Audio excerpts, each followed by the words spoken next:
Hello everyone, welcome back to my channel and today I am going to discuss three very important articles from Hindu newspaper. The first article is about Sanchar Sathi.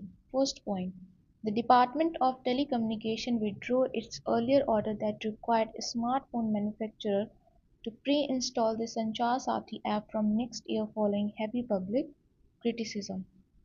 DOT ने अपना वो order वापस ले लिया है जिसमें smartphone companies को संचार साथी ऐप प्री इंस्टॉल करने को बोला गया था क्योंकि पब्लिक साइट से काफ़ी बैकलैश आया है।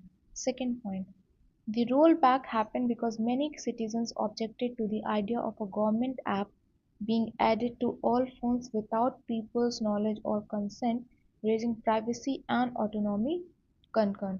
लोगों ने अपोज किया है कि बिना परमिशन और बिना नॉलेज के गवर्नमेंट ऐप उनके फ़ोन्स में डालना प्राइवेसी के अगेंस्ट है। Third, the telecom department clarified that the recent increase in Sanchar Sathi download prove that users will adopt the app voluntarily if they find it useful without needing compulsion। Telecom department ने clarify किया है कि recent spike in downloads दिखाता है, ये show करता है कि लोग ऐप को खुद भी इंस्टॉल करेंगे अगर उन्हें यूज़फुल लगेगा, कंपलसरी बनाने की नीड नहीं है। Fourth, the government argued that संचार साथी is important because it helps track fraudulent mobile connections and minister stated that over 7.5 crore fake mobile numbers were disconnected using this system। Government ने ये भी बताया है कि संचार साथी फ्रॉड मोबाइल कनेक्शन को ट्रैक करने में बहुत इफेक्टिव है और ये इस सिस्टम के थ्रू 7.5 करोड़ फेक नंबर्स को डिस्कनेक्ट किए गए हैं। 5 point, the app also helped recover nearly 26 lakh lost or stolen phones, showing that the platform strengthens digital security and consumer protection। App की हेल्प से अप्रॉक्स 25 लाख लॉस्ट और stolen phones recover भी किए गए हैं और इससे digital security and consumer protection दोनों स्ट्रांग होते हैं। 6, the original directive asked phone makers to place the app on all new devices, but it was leaked before official release, triggering backlash from civil society, tech users and opposition parties। जो original directive था वो officially announce होने से पहले ही leak हो गया और इस लीक के बाद सिविल सोसाइटी, टेक यूजर्स और अपोजिशन सब ने स्ट्रॉन्ग ऑब्जेक्शन रेज किए हैं। Seventh, after the controversy, the government decided to focus on increasing awareness and improving app accessibility rather than forcing installation through manufacturers। Controversy के बाद government ने decide किया है कि प्री इंस्टॉलेशन की जगह अवेयरनेस बढ़ाई जाएगी और लोगों को ऐप इजीली अवेलेबल करवाया जाएगा। 8. The Communications Minister said that the objective is public safety and the government is ready to modify or improve the app based on user feedback while ensuring transparency in future digital policies। Communications minister ने ये भी कहा है कि M public safety है और अगर ज़रूरत पड़ी तो ऐप को इम्प्रूव या मॉडिफाई भी किया जाएगा। फ्यूचर डिजिटल पॉलिसीज़ में ट्रांसपेरेंसी क्या मेंटेन रखी जाएगी। The second article is talk about environmental regulation. First point, the article highlights how recent government actions and judicial decisions have weakened the crore structure of environmental regulation in India, especially the safeguards that protect forest, biodiversity and local communities। Article ये बताता है कि recent government actions और कुछ judicial decision ने India के environmental regulation का जो बेस है वो वीक कर दिया है जिससे फॉरेस्ट, बायोडाइवर्सिटी और लोकल कम्युनिटीज़ की प्रोटेक्शन कॉम्प्रोमाइज़ हो रही है।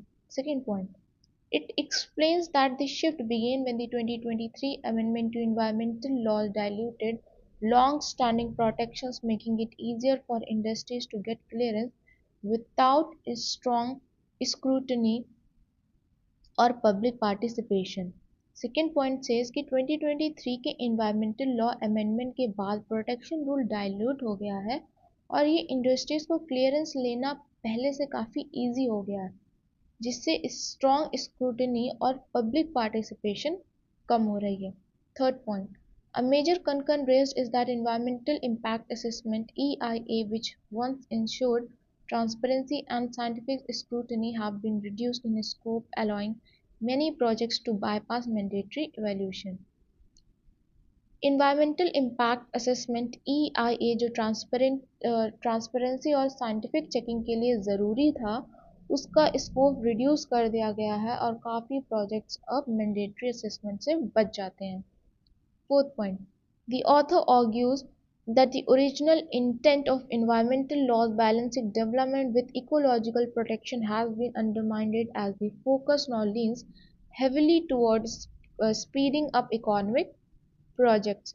ऑथर का कहना है कि इन्वायरमेंटल लॉज का ओरिजिनल पर्पस डेवलपमेंट और इकोलॉजी का बैलेंस अब डिस्टर्ब हो गया है क्योंकि जो सिस्टम अब डेवलपमेंट को स्पीड अप करने पर ज़्यादा फोकस्ड है.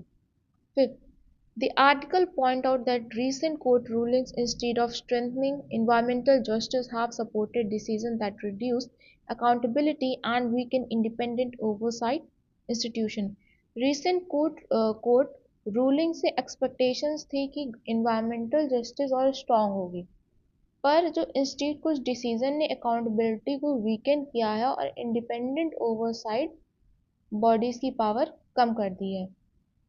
Sixth, local communities, especially forest dwelling and tribal groups, are losing their traditional legal protection as the new framework often ignores their consent and reduces their role in decision making. Local communities, specially tribals and forest dwelling groups अपने traditional legal protection lose कर रहे हैं क्योंकि new rules उनकी consent और participation को कम importance देते हैं. 7. The dismantling of regulatory checks is creating long-term risks such as climate vulnerability, loss of natural resources, and irreversible ecological damage which will affect future generations. Regulatory checks को weaken करने का long term risk climate vulnerability, natural resource का loss और irreversible ecological damage के form में होगा जिसका impact future generation को सफ़र करना पड़ेगा. 8th point, the author concludes that India needs stronger environmental governance, not weaker system, and wants that weakening protection may bring short-term economic gain but long-term national losses.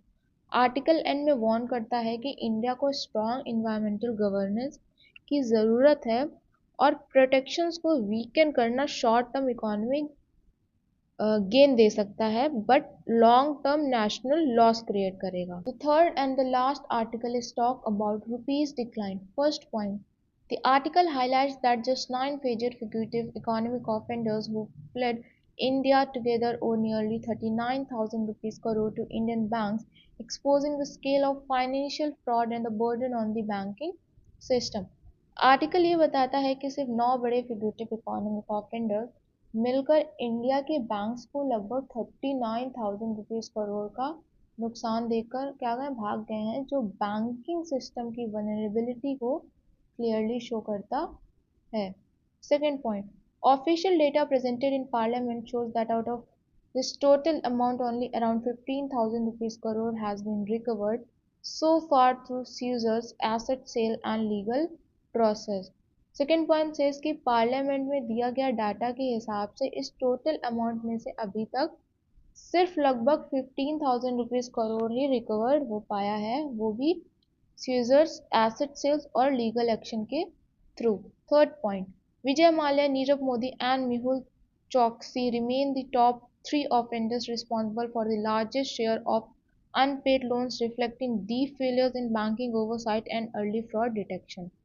Third point से कि विजय माल्या, नीरव मोदी और मेहुल चौकसी top offenders हैं और इन तीनों पर सबसे ज़्यादा लोन डिफॉल्ट का बर्डन है, जो बैंकिंग ओवरसाइट और फ्रॉड डिटेक्शन की मेजर फेलियर को हाईलाइट करता है. Point fourth, charts in the report show that the State Bank of India, Punjab National Bank have suffered the biggest losses, indicating that public sector banks carry the highest exposure to such corporate frauds. Fourth point से इसकी chart ये show करता है कि state bank of India, Punjab national bank को सबसे बड़ा financial loss हुआ है, मतलब कि पब्लिक सेक्टर बैंक्स पर ही सबसे ज़्यादा फ्रॉड का इम्पैक्ट पड़ा है. Fifth, the government has issued laws like the fugitive economic offenders act, prevention of money laundering act and asset seizure powers to recover money, but many cases remain stuck in foreign court. Government ने फ्यूगिटिव economic offender acts PMLA ये सारे acts को use करके पैसा recover करने की कोशिश की है, लेकिन काफ़ी केसेस में अभी भी फॉरेन कोर्ट्स में अटके हुए हैं. Sixth point, the data reveals that in several cases recovery is significantly lower than the total owned amount, showing that once offenders flew abroad, the financial recovery becomes slow and uncertain. Data clearly शो करता है कि recoveries काफ़ी slow है और total own amount के मुकाबले बहुत कम पैसा क्या आ रहा है, वापस रिटर्न हुआ है. और once offenders flee abroad, money recovery almost always difficult हो जाती है. 7. The article underlines that the international cooperation, extradition challenges, and delays in foreign legal system are major obstacles in bringing fugitive back to India. International cooperation, extradition hurdles and foreign legal system की delays recovery और offenders को India वापस लाने में biggest challenges बने हुए हैं. Eighth point, the overall assessment suggests that the economic fugitive continue to impose heavy losses on taxpayers, and despite some progress in recovery, the need for stronger financial regulation and faster legal action remains urgent. Overall article का message ये है कि economic फ्यूगिटिव्स tax payers पर heavy burden डालते हैं और recoveries improve हुई है, पर फिर भी इंडिया को स्ट्रॉन्गर बैंकिंग रेगुलेशन और फास्टर लीगल मशीनरी की क्या ज़रूरत है.